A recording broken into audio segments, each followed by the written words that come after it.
Means ஒரு சூப்பரான chicken குழம்பு எப்படி செய்யலாம்னு சொல்லி பார்த்துருவோமா. அதுக்கு கடாயில் ஒரு பட்டை, அரை ஸ்பூனு சோம்பு, ஒரு பிரிஞ்சி இலை, கல்பாசி கொஞ்சம் எடுத்துக்கோங்க. அது கிராம்பு 4 ஏலக்காய் 2 இது போட்டுட்டு நான் தாளித்து விட்டுட்டு ஒரு பல்லாரி வெங்காயம் கட் பண்ணது ஸ்லைஸாக கட் பண்ணது போட்டுட்டு நல்லா வதக்குங்க. வதக்கிட்டு ஒரு கொத்து கருவேப்பிலை அதில் போடுங்க. அதையும் போட்டுட்டு நல்லா வதக்குங்க. இது வந்து சிம்பிளான ரெசிபி தாங்க. இது வந்து பேச்சுலர்ஸ் ரெசிபின்னு கூட சொல்லலாம். அவங்க ஈஸியாக இதில் சமைச்சிடலாம். ரொம்ப ரிஸ்காலாம் இருக்காது.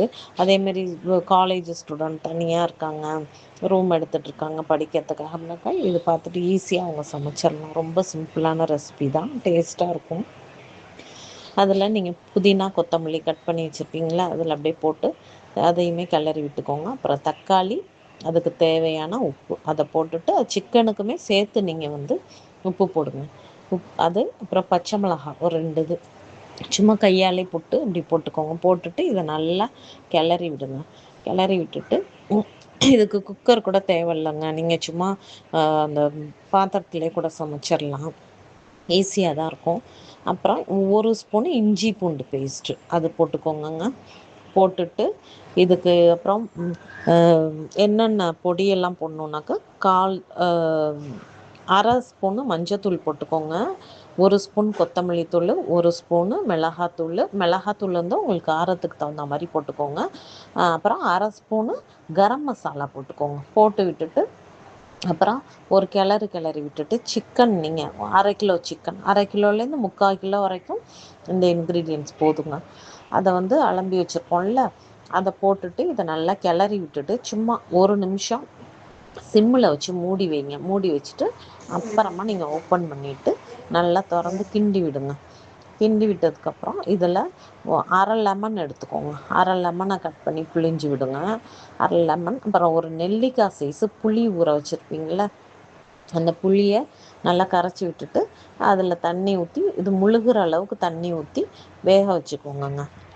வேக வச்சுட்டு அதுக்கப்புறம் நீங்கள் அரை மூடி தேங்காய் திருவுனது எடுத்துக்கோங்க. மிக்ஸி ஜாரில் 1 ஸ்பூனு சோம்பு அதை எடுத்துக்கோங்க. 1 ஸ்பூனு பொட்டுக்கடலை 1 ஸ்பூனு போட்டுக்கோங்க. குழம்பு திக்னஸாக வேணும்னாக்கா 2 ஸ்பூன் போட்டுக்கோங்க.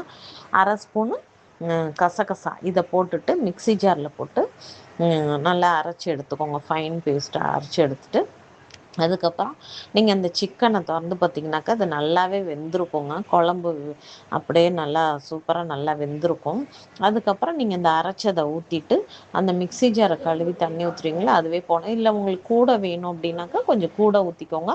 உப்பெல்லாம் இந்த ஸ்டேஜில் நீங்கள் கரெக்டாக இருக்கான்னு சொல்லி பார்த்துக்கோங்க. பார்த்துட்டு அதை மூடி வச்சுட்டு நல்லா கொதிக்க விட்டு எண்ணெய் பிரிஞ்சு வரும்ல, அதாங்க பக்குவம். அதுக்கப்புறம் நீங்கள் குழம்ப வந்து ஆஃப் பண்ணிடலாங்க. ஆஃப் பண்ணிவிட்டு கொத்தமல்லி கட் பண்ணி வச்சுருப்பீங்கள, அது போட்டுக்கலாம். போட்டுட்டு அதுக்கப்புறம் இறக்கி ஆஃப் பண்ணிட்டிங்கனாக்கா உங்களுக்கு சூப்பரான குழம்பு கிடச்சிருங்க. இது நீங்கள் சப்பாத்தி, ரைஸு எதுக்கு வேணாலும் வச்சு சாப்பிட்லாங்க. செம்ம டேஸ்ட்டாக இருக்கும். ஈஸியான ரெசிபி தான், ட்ரை பண்ணி பாருங்கள். பாய்.